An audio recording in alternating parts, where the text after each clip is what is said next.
Good morning, ladies and gentlemen. My name is, as you know, Wes McGee. I live here in Grand Haven, as Rod was telling you. I've been here, my wife and I, 11 years. I'm originally from Minneapolis, Minnesota, and this was quite a unique experience for me to come to Grand Haven only because it reminded me of this hometown that you saw in my bio.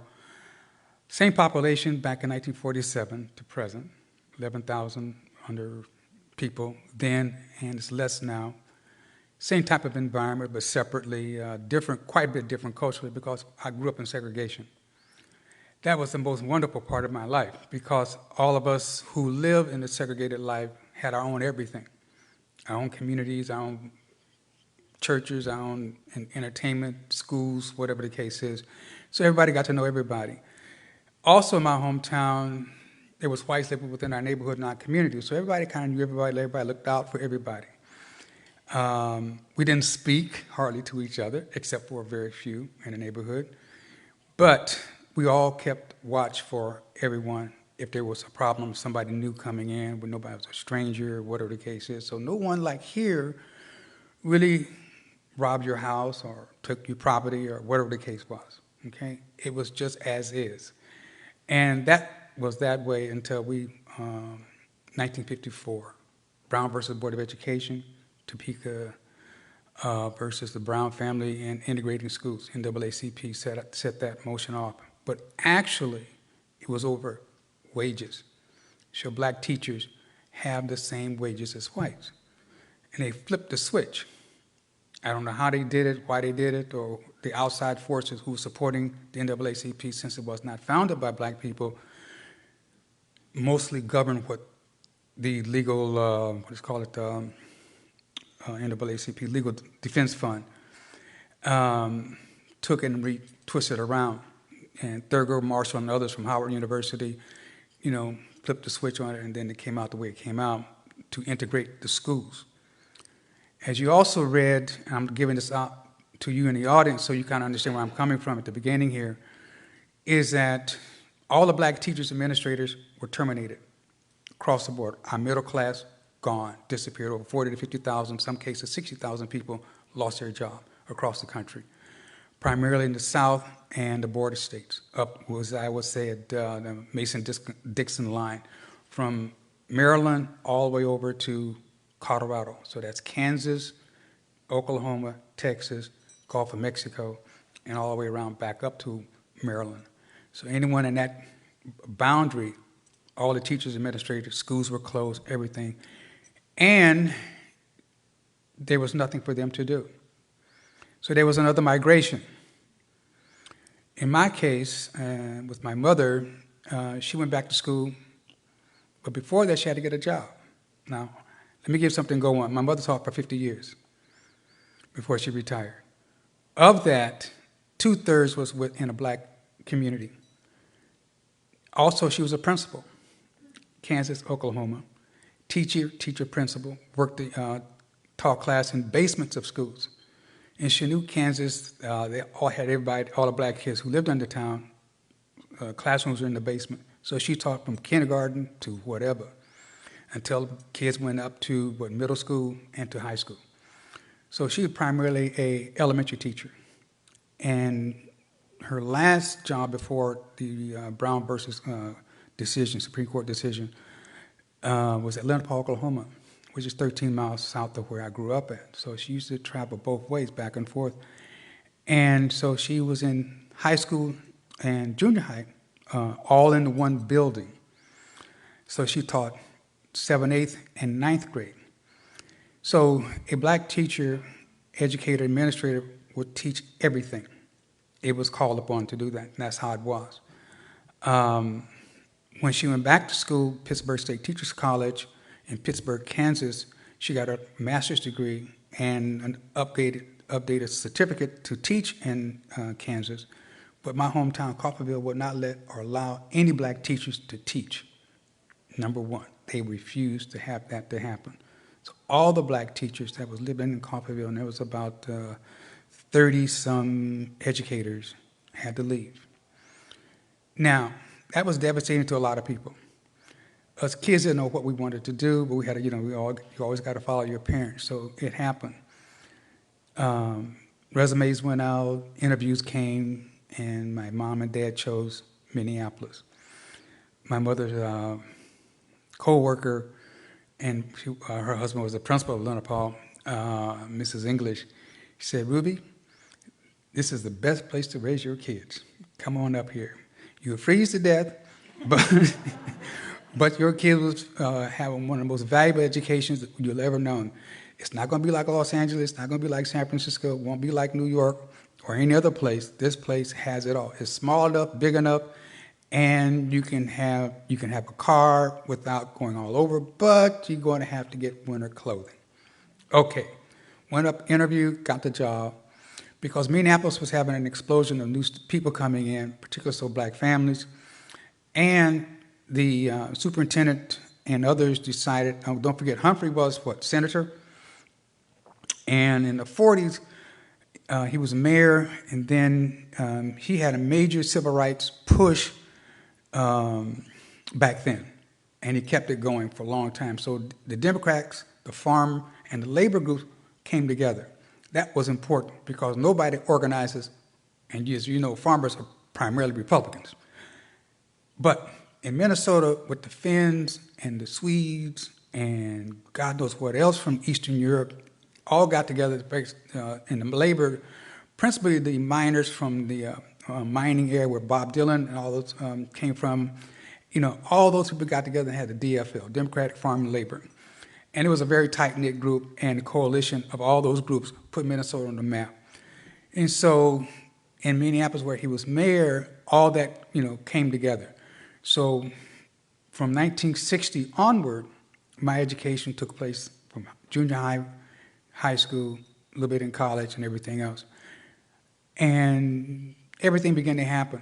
Now, I'm using this as coming into because, as you all pretty well know, by 1966, 67, there was racial unrest across the country, principally determined by the police, late at night over some minor incident or traffic incident, usually how it starts, was 3 blocks and stop, tail light or something.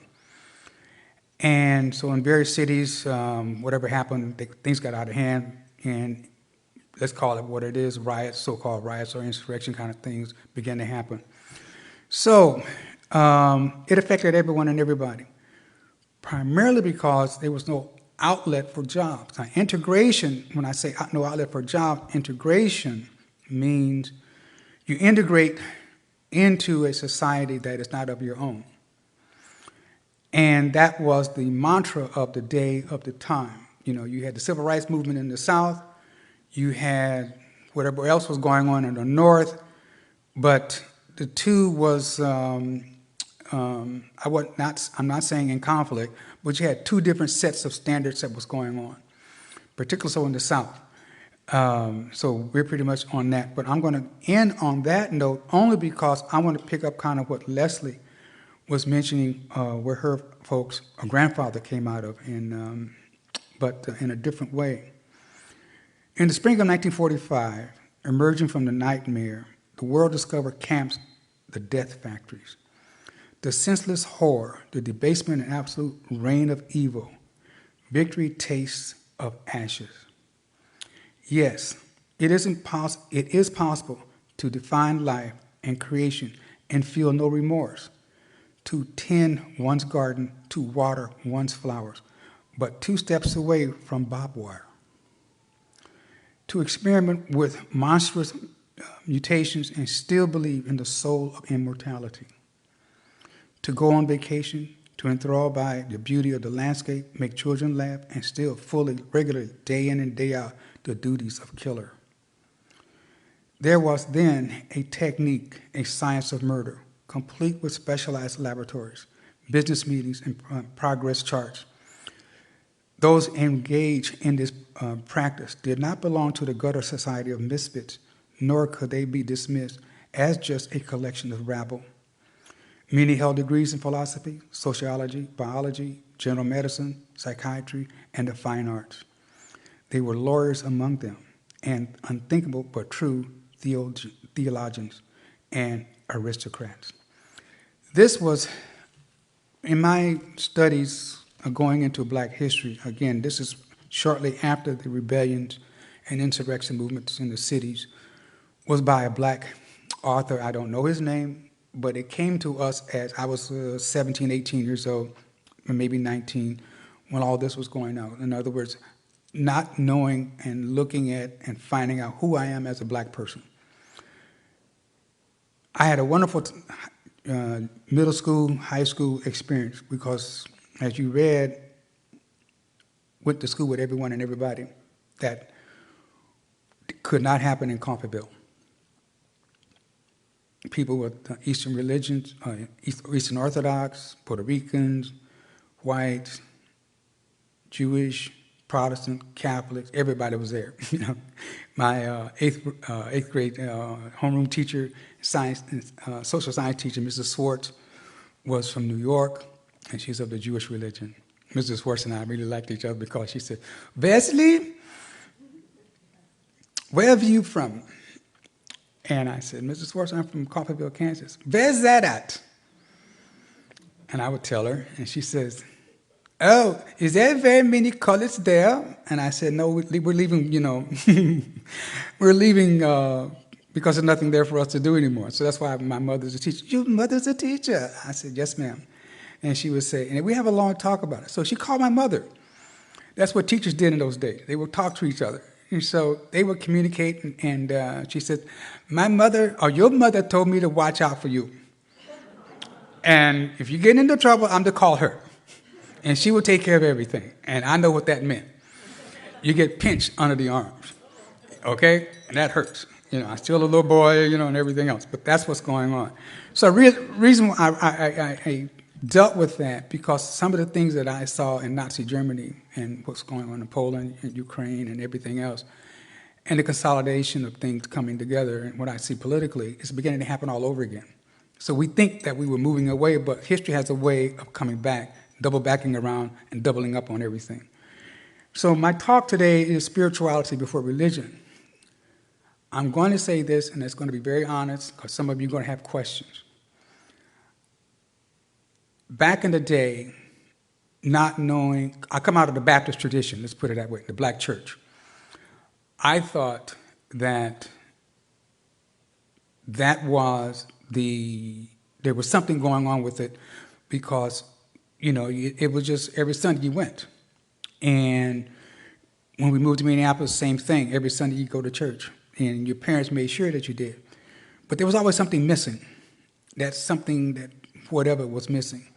Because when I say integration, there are certain things that's being left out. You don't know who, what, where you come from, how you got here, what took place, how it was able to take place, and what is your role in it. And that's the main thing. What is your role in society? What role are you going to play as a black male, as a black female? You know, what are you about? And you don't get to know that. It's one of the things that happens, that most parents really begin to, you know, they don't know themselves, that we found out as time went on. So in religion, so when you have Sunday school and you begin to ask your teachers or instructors about the Bible, they don't know. You come to find out they don't read the Bible, or they don't really study the Bible. They haven't read it. They can't interpret it. And so us teenagers were sitting there going like, if they don't know, then who do we go to?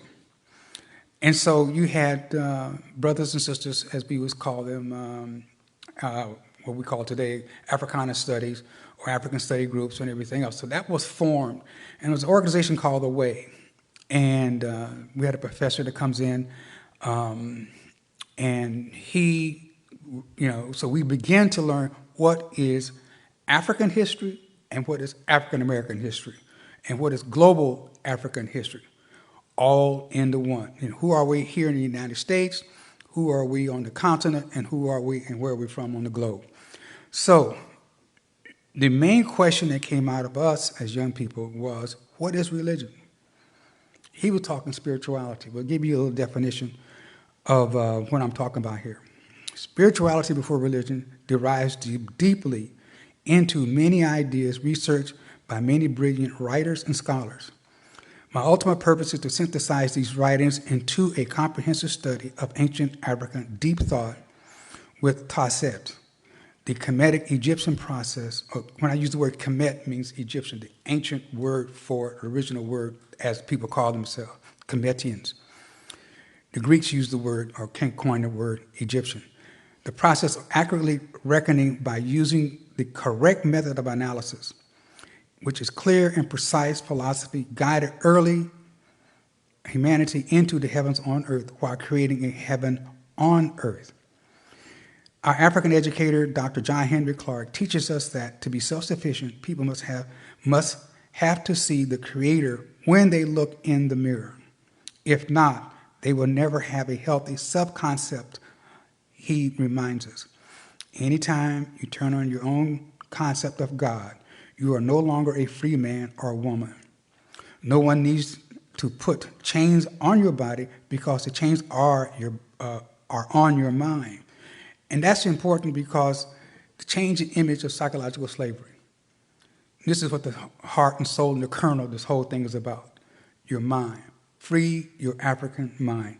And that came about when I went to New York City to a lecture and met up with a group of people over time, because all of this began to work on me, what is my foundation as to who I am, where I'm coming from. And that basically led me into a lot of different things. Let me continue here. Anytime someone says their God is ugly and they release their God and embrace someone else's God, there's no hope for their freedom until they once more believe in their own concept of deity. Alvin Boyd Kuhn wrote an excellent book called Who is This King of Glory? Alvin, A-L-V-I-N, Boyd, B-O-Y-D, K-U-H-N. Over time, I read the book, blew me away, because who is this King of Glory? Born in the United States, what happened was at the way, we began to find out what was the problem within the black community, as it not only here in the United States, but what's going on in Africa. That led to me learning and spending a great deal of resources and time as I went through my education process, careers and everything else. I built a library for myself. So, I went from Kemet, you would say Egyptian, volumes, Jewish history, female history, the right-wing history, economic, politics, sex, war, slavery, where did everything, economics, the whole thing. So I have over about 12, almost 2,000 books, and 1,200 to 2,000 books, and still reading and producing a lot of information. But moving here to Grand Haven, going back to where I'm coming back here with spirituality before religion, it settled me in because when you retire, you now begin to find out more deeply what is really the kernel of things.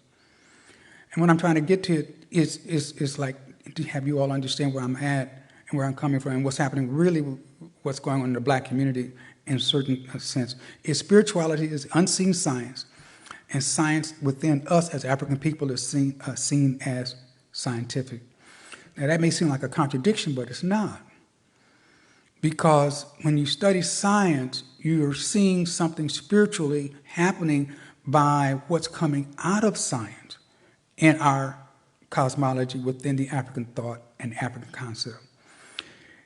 And it's how, if you look at, as an example, George Washington Carver was an agronomist, Tuskegee Institute. He helped Henry Ford, understand how to automate his factory, okay? By studying what? What is a manufacturing plant called? A plant, right? The concept of that came from George Washington Carver because he studied plants. Henry Ford named his facilities where they manufactured cars plants because as a plant grows from a seed to the finished product and it's assembled along the way, it began to nurture and produce all kinds of things that comes out of that. He also, the paint of coming out of the peanut is created out of that. So Henry Ford took the process from Carter and reformulated in his laboratories and be able to paint, besides black, but other colors that he did not want to use at the time, but that was a process that he wanted to do. So, but if you understand, also Henry Ford also contributed to Tuskegee Institute, but they did not have a patent office. So Tuskegee never could really grow, even though it was a forerunner of MIT. No matter how emotionally and how frantically the worshiper pours adoration to a person in objective life, the work of his own evolution is not accomplished until he utilizes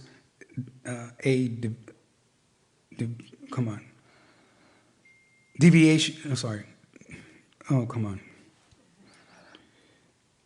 When you call it divinity of the nuclear potentially fire within his own self-control in the areas of his self-consciousness. That's what got me when I read Alvin Boyce Kuhn's book, because the distortion of truth began to come out. And that truth began to have a different setting. There's another 2-volume set, actually it's a 6-volume set, Ancient Egypt, Light of the World, Book of the Beginnings, and Natural Genesis. What are we talking about here? What is and where did all the religions or things that you concept of like Buddha, from and other Judaism, Christianity, Islam, all of these religions that we see out here, all of them are a concept of African gods or out of Nile Valley civilizations, every last one of them. When you get into this and study it and do the researching, and the documentation is all there, fully there, the thing that's holding every one of us back as our historians and intellectuals are saying, well, what is white supremacy and how is white supremacy holding us back? We see the manifestation of that today. They want to ban books, they want to do this, do that, they don't want to educate even their own children. So people are beginning to step back or beginning to really question, even locally here as I read letters to the editor from the mayor, from the previous Jerry McCabe's article, people are stepping back and begin to question, hey, you know, something's going on here. I don't like what I'm hearing, I don't like what I'm seeing. The thing is happening, the same thing within us. And so within that, why am I looking at the big picture? Because if I am not free in my mind or to know the questions of what's going on, how will I understand what's really happening out here? And how can I address you, stand before you, plus on top of that, be able to see and live in a community that's, 98% white, have a lot of, met some wonderful people, and do the things I need to do and not be fearful. Fear can really contain you, because I see it when I look at the people in, what's the country again? Ukraine, thank you. Because I can see the fear, I know that fear. Coffeeville taught us that at one incident we had down there. Fear can, when it manifests itself, you can't move forward. And when I understood the factors of religion versus spirituality, what is African spirituality, then that began to change, because my wife looked at me and she says, well, what about me? I'm white, what are you going to do? I said, that doesn't bother me. That is your color. It's what's in your mind. I'm looking at what is in your mind. I know your culture. I know your history. I know how you're going to act and react. Therefore, but I want to know what's in your mind. I can see that because I took the proper mechanism to research what it is I need to know in order for me to get out here to do what I need to do. So I'm not going to be afraid. So I won't be afraid when I go here, go there, do whatever I need to do, and I can be who I want to be. And that's different. And therefore, I can march on. So with that, I'm going to open up the floor for any questions that you may have. What's that? Take a time? Okay. No problem. Gotcha. Okay, I'm going to end this right now on that point because I want to let you know that before I go, there's a book that I'm referencing from. It's called Spirituality Before Religion. It's by Professor Kaba, K-A-B-A, Hiawatha Kamene, K-A-M-E-N-E. And if you want to work with me on that, I also have another book by him, The Sabaka Stone, and that he also is writing. So I'm going from the text I learned earlier into the more higher spirituality factor. That is where I'm, where I'm at, and that's where I'm going. So I hope to see some of you all in the Q&A area. Thank you very much for inviting me.